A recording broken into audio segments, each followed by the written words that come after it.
Ari ang aking mga tropa oh. Kaway kayo dito kunwari nagbablog tayo. Diga. Kami sa mga tropa, papakain dito. Ari, papatuli bukas. Aba! Ay pa, ay puro soda. Labas na raw ang ulo ng kanyang ano.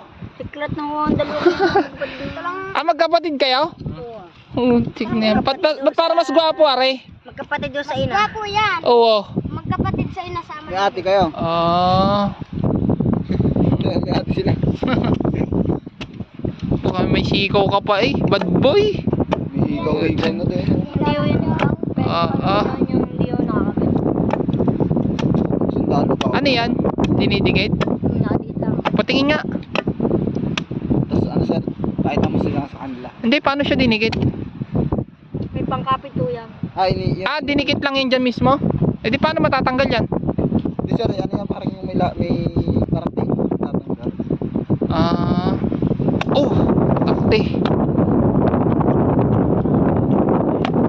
Yan, hati-hati kayo. Tapos huwag kayong magkaanuhan. Huwag kayong baka mamaya nagtitrip kayo, ganyan. Naku po, wala kayong mapapala dyan. Sinasabi ko sa inyo. Ha? Dapat kayo magkakaibigan, lagi kayong nagkakasamahan, wag kayong maggugulangan ganyan. Okay lang yan mag-asaran, wag kayong magkakaanuhan, sakitan ganyan. Dapat nagaya kayo sa ano.